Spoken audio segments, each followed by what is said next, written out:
갈라디아서 1장. 사람들이 시켜서 사도가 된 것도 아니요, 사람이 맡겨서 사도가 된 것도 아니요, 예수 그리스도께서 그리고 그분을 죽은 사람들 가운데서 살리신 하나님 아버지께서 임명하심으로써 사도가 된 나 바울이 나와 함께 있는 모든 믿음의 식구와 더불어 갈라디아에 있는 여러 교회에 이 편지를 씁니다. 우리 아버지 하나님과 주 예수 그리스도께서 내려주시는 은혜와 평화가 여러분에게 있기를 빕니다. 예수 그리스도께서는 하나님 우리 아버지의 뜻을 따라 우리를 이 악한 세대에서 건져주시려고 우리의 죄를 대속하기 위하여 자기 몸을 바치셨습니다. 하나님께 영광이 영원 무궁하도록 있기를 빕니다. 아멘. 여러분을 그리스도의 은혜 안으로 불러주신 분에게서 여러분이 그렇게도 빨리 떠나 다른 복음으로 넘어가는 데는 나는 놀라지 않을 수 없습니다. 실제로 다른 복음이 있는 것은 아닙니다. 다만 몇몇 사람이 여러분을 교란시켜서 그리스도의 복음을 왜곡시키려고 하는 것뿐입니다. 그러나 우리들이나 또는 하늘에서 온 천사일지라도 우리가 여러분에게 전한 것과 다른 복음을 여러분에게 전한다면 마땅히 저주를 받아야 합니다. 우리가 전에도 말하였지만 이제 다시 말합니다. 여러분이 이미 받은 것과 다른 복음을 여러분에게 전하는 사람이 있다면 그가 누구이든지 저주를 받아야 마땅합니다. 내가 지금 사람들의 마음을 기쁘게 하려 하고 있습니까? 아니면 하나님의 마음을 기쁘게 해드리려고 하고 있습니까? 아니면 사람의 환심을 사려고 하고 있습니까? 내가 아직도 사람의 환심을 사려고 하고 있다면 나는 그리스도의 종이 아닙니다. 형제 자매 여러분, 내가 여러분에게 밝혀드립니다. 내가 전한 복음은 사람에게서 빌었던 것이 아닙니다. 그 복음은 내가 사람에게서 받은 것도 아니요, 배운 것도 아니요, 예수 그리스도의 나타나심으로 받은 것입니다. 내가 전에 유대교에 있을 적에 한 행위가 어떠하였는가를 여러분이 이미 들은 줄 압니다. 나는 하나님의 교회를 몹시 박해하였고 또 아주 없애버리려고 하였습니다. 나는 내 동족 가운데서 나와 나이가 같은 또래 많은 사람보다 유대교 신앙에 앞서 있었으며 내 조상들의 전통을 지키는 일에도 훨씬 더 열성이었습니다.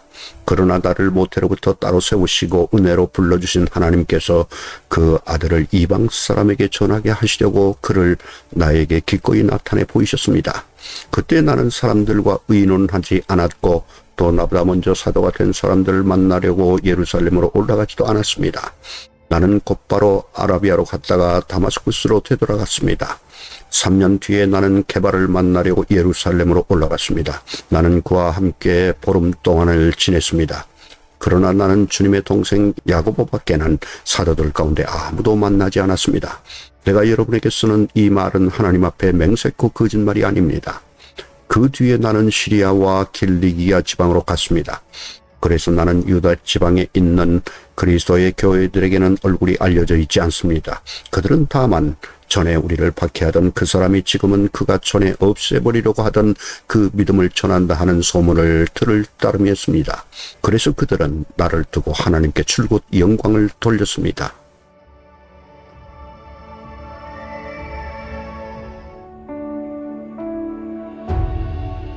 갈라디아서 2장. 그 다음에 14년이 지나서 나는 바나바와 함께 디도를 데리고 다시 예루살렘으로 올라갔습니다. 내가 거기에 올라간 것은 계시를 따른 것이었습니다.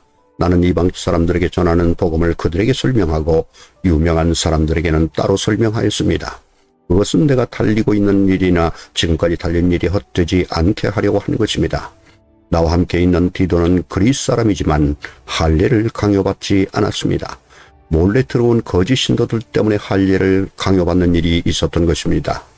그들은 우리를 노예로 만들고자 하여 그리스도 예수 안에서 누리는 우리의 자유를 엿보려고 몰래 끼어든 자들입니다. 우리는 그들에게 잠시도 굴복하지 않았습니다. 그것은 복음의 진리가 언제나 여러분과 함께 있게 하려고 한 것입니다. 그 유명하다는 사람들로부터 나는 아무런 제한도 받지 않았습니다. 그들이 어떤 사람이든지 나에게는 아무 상관이 없습니다. 하나님께서는 사람을 겉모양으로 판단하지 않으십니다. 그 유명한 사람들은 나에게 아무런 제한을 하지 않았습니다. 오히려 그들은 베드로가 할례 받은 사람에게 복음을 전하는 일을 맡은 것과 같이 내가 할례 받지 않은 사람에게 복음을 전하는 일을 맡은 것을 알게 되었습니다. 그들은 베드로에게는 할례 받은 사람에게 복음을 전하게 하시려고 사도직을 주신 분이 나에게는 할례 받지 않은 사람에게 복음을 전하게 하시려고 사도직을 주셨다는 사실을 깨달았습니다.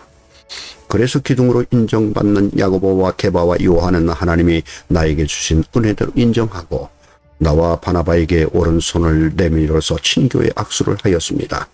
그렇게 하여 우리는 이방 사람에게로 가고 그들은 할례 받은 사람에게로 가기로 하였습니다. 다만 그들이 우리에게 바란 것은 가난한 사람을 기억해달라고 한 것인데 그것은 바로 내가 마음을 다하여 해오던 일이었습니다. 그런데 게바가 안디옥에 왔을 때에 잘못한 일이 있어서 나는 얼굴을 마주보고 그를 나무랐습니다.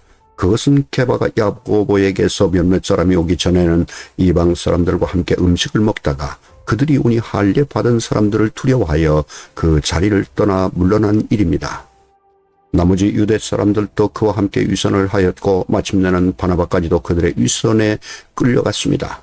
나는 그들의 복음의 진리를 따라 똑바로 걷지 않는 것을 보고 모든 사람 앞에서 게바에게 이렇게 말하였습니다. 당신은 유대 사람인데 유대 사람처럼 살지 않고 이방 사람처럼 살면서 어찌하여 이방 사람들어 유대 사람이 되라고 강요합니까?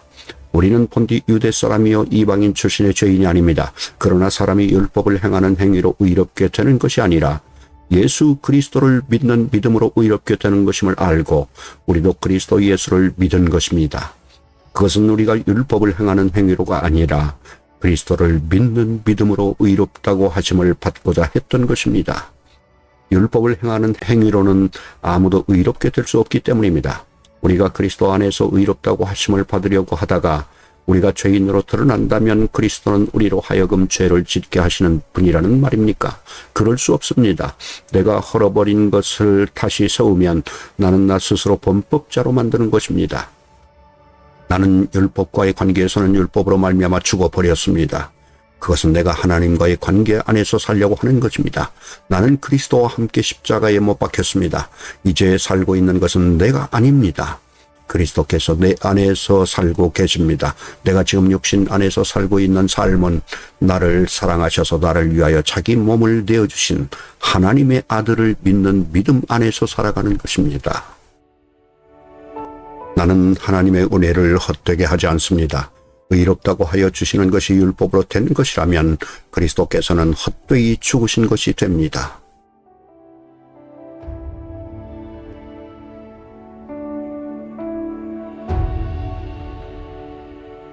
갈라디아서 3장. 어리석은 갈라디아 사람들이여, 예수 그리스도께서 십자가에 못 박히신 모습이 여러분의 눈앞에 선한데 누가 여러분을 홀렸습니까? 나는 여러분에게 이 한 가지만을 알고 싶습니다. 여러분은 율법을 행하는 행위로 성령을 받았습니까? 그렇지 않으면 믿음의 소식을 들어서 성령을 받았습니까? 여러분은 그렇게도 어리석습니까? 성령으로 시작하였다가 이제 와서는 육체로 끝마치려고 합니까? 여러분의 그 많은 체험은 다 허사가 되었다는 말입니까? 참말로 허사였습니까?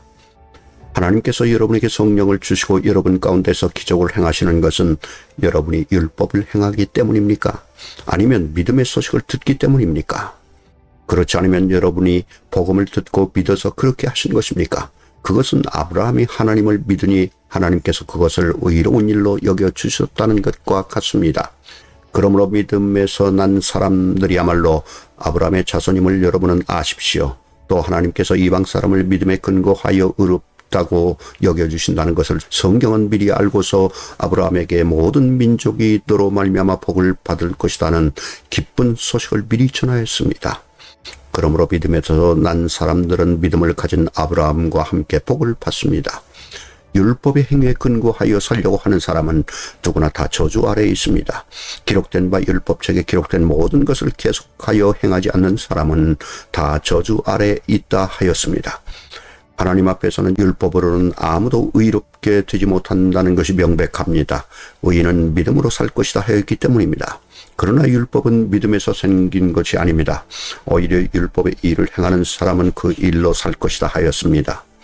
그리스도께서 우리를 위하여 저주를 받은 사람이 되심으로써 우리를 율법의 저주에서 속량해 주셨습니다. 기록된 바 나무에 달린 자는 모두 저주를 받은 자이다 하였기 때문입니다. 그것은 아브라함에게 내리신 복을 그리스도 예수 안에서 이방 사람에게 미치게 하시고 우리로 하여금 믿음으로 말미암아 약속하신 성령을 받게 하시려는 것입니다. 형제 자매 여러분, 나는 사람의 관리를 예로 들어서 말하겠습니다. 어떤 사람이 적법하게 유언을 작성해 놓으면 아무도 그것을 무효로 하거나 거기에다가 어떤 것을 덧붙일 수 없습니다. 그런데 하나님께서 아브라함과 그 후손에게 약속을 말씀하실 때 마치 여러 사람을 가리키는 것처럼 후손들에게라고 말씀하시지 않고 한 사람을 가리키는 뜻으로 너희 후손에게라고 말씀하셨습니다. 그 한 사람은 곧 그리스도이십니다. 내가 말하려는 것은 이것입니다. 하나님께서 이미 맺으신 언약을 430년 뒤에 생긴 율법이 이를 무효로 하여 그 약속을 폐하지 못합니다. 그 유업이 율법에서 난 것이면 그것은 절대로 약속에서 난 것이 아닙니다. 그러나 하나님께서는 약속을 통하여 아브라함에게 유업을 거저 주셨습니다. 그러면 율법의 용도는 무엇입니까? 율법은 약속을 받으신 그 후손이 오실 때까지 범죄들 때문에 덧붙여 주신 것입니다. 그것은 천사들을 통하여 한 중개자의 손으로 제정되었습니다. 그런데 그 중개자는 한쪽에만 속한 것이 아닙니다. 그러나 하나님은 한 분이십니다. 그렇다면 율법은 하나님의 약속과는 반대되는 것입니까? 그렇지 않습니다. 그 중개자가 준 율법이 생명을 줄 수 있는 것이었다면 의롭게 되면 분명히 율법에서 생겼을 것입니다. 그러나 성경은 모든 것이 죄 아래에 갇혔다고 말합니다. 그것은 약속하신 것을 예수 그리스도를 믿는 믿음에 근거하여 믿는 사람들에게 주시려고 한 것입니다. 믿음이 오기 전에는 우리는 율법의 감시를 받으면서 장차 올 믿음이 나타날 때까지 갇혀 있었습니다. 그래서 율법은 그리스도께서 오실 때까지 우리에게 개인교사 역할을 하였습니다. 그것은 우리로 하여금 믿음으로 의롭다고 하심을 받게 하시려고 한 것입니다. 그런데 그 믿음이 이미 왔으므로 우리가 이제는 개인교사 아래에 있지 않습니다. 여러분은 모두 그 믿음으로 말미암아 그리스도 예수 안에서 하나님의 자녀들입니다. 여러분은 모두 세례를 받아 그리스도와 하나가 되고 그리스도를 옷으로 입은 사람들이기 때문입니다. 유대 사람도 그리스 사람도 없으며 종도 자유인도 없으며 남자와 여자가 없습니다. 여러분 모두가 그리스도 예수 안에서 하나이기 때문입니다. 여러분이 그리스도께 속한 사람이면 여러분은 아브라함의 후손이요 약속을 따라 정해진 상속자들입니다.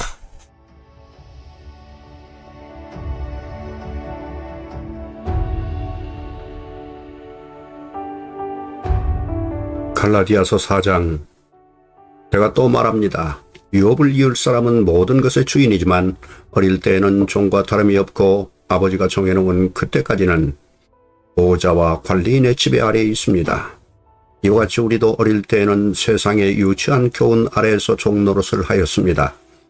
그러나 기한이 찼을 때에 하나님께서는 자기 아들을 보내셔서 여자에게서 나게 하시고 또한 율법 아래에 놓이게 하셨습니다. 그것은 율법 아래에 있는 사람들을 속량하시고 우리로 하여금 자녀의 자격을 얻게 하시려는 것이었습니다. 그런데 여러분은 자녀이므로 하나님께서 그 아들의 영을 우리의 마음에 보내주셔서 우리가 하나님을 아빠, 아버지라고 부를 수 있게 하셨습니다. 그러므로 여러분 각 사람은 이제 종이 아니라 자녀입니다. 자녀이면 하나님께서 세워주신 상속자이기도 합니다. 그런데 전에는 여러분이 하나님을 알지 못해서 본디 하나님이 아닌 것들에게 종노릇을 하였지만 지금은 여러분이 하나님을 알 뿐만 아니라 하나님께서 여러분을 알아주셨습니다. 그런데 어찌하여 그 무력하고 천하고 유치한 교훈으로 되돌아가서 또다시 그것들에게 종노릇하려고 합니까? 여러분이 날과 달과 계절과 해를 지키고 있으니 내가 여러분을 위하여 수고한 것이 헛될까 염려됩니다. 형제 자매 여러분, 내가 여러분과 같이 되었으니 여러분도 나와 같이 되기를 바랍니다. 여러분이 내게 해를 입힌 일은 없습니다. 그리고 여러분이 아시는 바와 같이 내가 여러분에게 처음으로 복음을 전하게 된 것은 내 육체가 병든 것이 그 계기가 되었습니다. 그리고 내 몸에는 여러분에게 시험이 될 만한 것이 있는데도 여러분은 나를 멸시하지도 않고 외면하지도 않았습니다. 여러분은 나를 하나님의 천사와 같이 그리스도 예수와 같이 영접해 주었습니다. 그런데 여러분의 그 감격이 지금은 어디에 있습니까? 나는 여러분에게 증언합니다. 여러분은 할 수만 있었다면 여러분의 눈이라도 빼어서 내게 주었을 것입니다. 그런데 내가 여러분에게 진실을 말하기 때문에 여러분의 원수가 되었습니까? 위에서 내가 말한 사람들이 여러분에게 열심을 내는 것은 좋은 뜻으로 하는 것이 아니라 여러분을 내게서 떼어놓아서 여러분으로 하여금 자기네들을 열심히 따르게 하려고 하는 것입니다. 그런데 그들이 좋은 뜻으로 여러분에게 열심을 낸다면 그것은 내가 여러분과 함께 있을 때뿐만 아니라 언제든지 좋은 일입니다. 나의 자녀 여러분, 나는 여러분 속에 그리스도의 형상이 이루어지기까지 다시 해산의 고통을 겪습니다. 이제라도 내가 여러분을 만나 어조를 부드럽게 바꿔서 말할 수 있으면 좋겠습니다. 나는 여러분의 일을 어떻게 하면 좋을지 당황하고 있습니다. 율법 아래에 있기를 바라는 사람들이여 나에게 말해보십시오. 여러분은 율법이 말하는 것을 듣지 못합니까? 아브라함에게 두 아들이 있었는데 한 사람은 여종에게서 태어나고 한 사람은 종이 아닌 본초에게서 태어났다고 기록되어 있습니다. 여종에게서 난 아들은 육신을 따라 태어나고 본초에게서 난 아들은 약속을 따라 태어났습니다. 이것은 비유로 표현한 것입니다. 그 두 여자는 두 가지 언약을 가리킵니다. 한 사람은 시내산에서 나서 종이 될 사람을 낳은 하갈입니다. 하갈이라 하는 것은 아라비아에 있는 시내산을 뜻하는데 지금의 예루살렘에 해당합니다. 지금의 예루살렘은 그 주민과 함께 종 노릇을 하고 있습니다. 그러나 하늘에 있는 예루살렘은 종이 아닌 여자이며 우리의 어머니입니다. 성경이 기록하기를 아이를 낳지 못하는 여자여 즐거워하여라. 해산의 고통을 모르는 여자여 소리를 높여서 외쳐라. 홀로 사는 여자의 자녀가 남편을 둔 여자의 자녀보다 더 많을 것이다 하였습니다. 형제자매 여러분, 여러분은 이삭과 같이 약속의 자녀들입니다. 그러나 그때 육신을 따라 난 사람이 성령을 따라 난 사람을 박해한 것과 같이 지금도 그러합니다. 그런데 성경은 무엇이라고 말합니까? 여종과 그 아들을 내쫓아라. 여종의 아들은 절대로 종이 아닌 본초의 아들과 함께 유업을 받지 못할 것이다 하였습니다. 그러므로 형제 자매 여러분, 우리는 여종의 자녀가 아니라 자유를 가진 여자의 자녀입니다.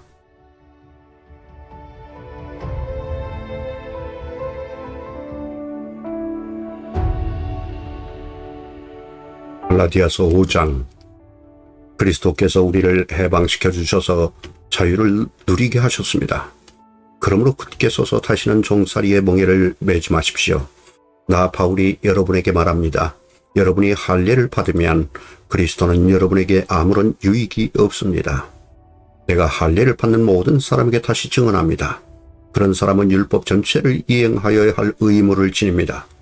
율법으로 의롭게 되려고 하는 사람은 그리스도에게서 끊어지고 은혜에서 떨어져 나간 사람입니다. 그러나 우리는 성령을 힘입어서 믿음으로 의롭다고 하심을 받은 소망을 간절히 기다리고 있습니다. 그리스도 예수 안에서는 할례를 받거나 안 받는 것이 문제가 되는 것이 아닙니다. 가장 중요한 것은 믿음이 사랑을 통하여 일하는 것입니다. 여러분은 지금까지 잘 달려왔습니다. 그런데 누가 여러분을 가로막아서 진리를 따르지 못하게 하였습니까? 그런 꾀임은 여러분을 부르신 분에게서 나온 것이 아닙니다. 적은 누르기 반죽 전체를 부풀게 합니다. 나는 여러분이 다른 생각을 조금도 품지 않으리라는 것을 주님 안에서 확신합니다. 그러나 여러분을 교란시키는 사람은 누구든지 심판을 받을 것입니다. 형제 자매 여러분, 내가 아직도 할례를 전한다면 어찌하여 아직도 박해를 받겠습니까? 그렇다면 십자가의 거리낌은 없어졌을 것입니다. 할례를 가지고 여러분을 선동하는 사람들은 차라리 자기의 그 지체를 잘라버리는 것이 좋겠습니다. 형제 자매 여러분, 하나님께서는 여러분을 부르셔서 자유를 누리게 하셨습니다. 그러나 여러분은 그 자유를 육체의 욕망을 만족시키는 구실로 삼지 말고 사랑으로 서로 섬기십시오. 모든 율법은 내 이웃을 내 몸과 같이 사랑하여라 하신 한마디 말씀 속에 다 들어있습니다. 그런데 여러분이 서로 물어뜯고 잡아먹고 하면 피차 멸망하고 말터이니 조심하십시오. 내가 또 말합니다. 여러분은 성령께서 인도하여 주시는 대로 살아가십시오. 그러면 육체의 욕망을 채우려 하지 않을 것입니다. 육체의 욕망은 성령을 거스르고 성령이 바라시는 것은 육체를 거스릅니다. 이 둘이 서로 적대 관계에 있으므로 여러분은 자기가 원하는 일을 할 수 없게 됩니다. 그런데 여러분이 성령의 인도하심을 따라 살아가면 율법 아래에 있는 것이 아닙니다. 육체의 행실은 환히 드러난 것들입니다. 곧 음행과 더러움과 방탕과 우상숭배와 마술과 원수매점과 다툼과 시기와 분냄과 분쟁과 분열과 파당과 질투와 술취함과 흥청망청 먹고 마시는 노름과 그와 같은 것들입니다. 내가 전에도 여러분에게 경고하였지만 이제 또다시 경고합니다. 이런 짓을 하는 사람들은 하나님의 나라를 상속받지 못할 것입니다. 그러나 성령의 열매는 사랑과 기쁨과 화평과 인내와 친절과 선함과 신실과 온유와 절제입니다. 이런 것들을 막을 법이 없습니다. 그리스도 예수께 속한 사람은 정욕과 욕망과 함께 자기의 육체를 십자가에 못 박았습니다. 우리가 성령으로 삶을 얻었으니 우리는 성령이 인도해 주심을 따라 살아갑니다. 우리는 잘난 체 하거나 서로 노엽게 하거나 질투하거나 하지 않도록 합시다.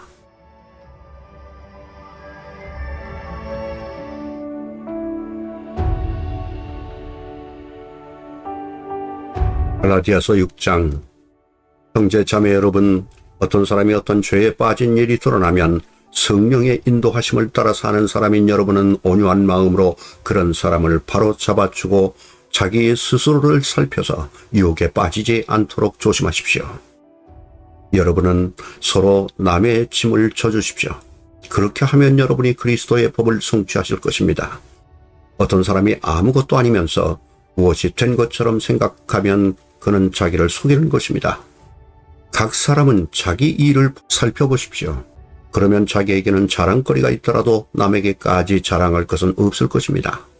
사람은 각각 자기 몫의 짐을 져야 합니다. 말씀을 배우는 사람은 가르치는 사람과 모든 좋은 것을 함께 나누어야 합니다. 자기를 속이지 마십시오. 하나님은 조롱을 받으실 분이 아니십니다. 사람은 무엇을 심든지 심은 대로 거둘 것입니다. 자기 육체에다 심는 사람은 육체에서 썩을 것을 거두고 성령에다 심는 사람은 성령에게서 영생을 거둘 것입니다. 선한 일을 하다가 낙심하지 맙시다. 지쳐서 넘어지지 아니하면 때가 이를 때 거두게 될 것입니다. 그러므로 기회가 있는 동안에 모든 사람에게 선한 일을 합시다. 특히 믿음의 식구들에게는 더욱 그렇게 합시다. 보십시오. 내가 여러분에게 직접 이렇게 큰 글자로 적습니다.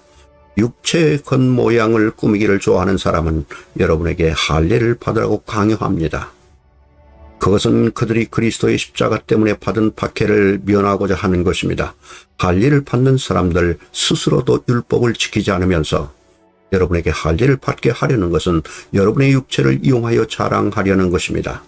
그런데 내게는 우리 주 예수 그리스도의 십자가밖에는 자랑할 것이 아무것도 없습니다. 그리스도로 말미암아 내 쪽에서 보면 세상이 죽었고 세상 쪽에서 보면 내가 죽었습니다.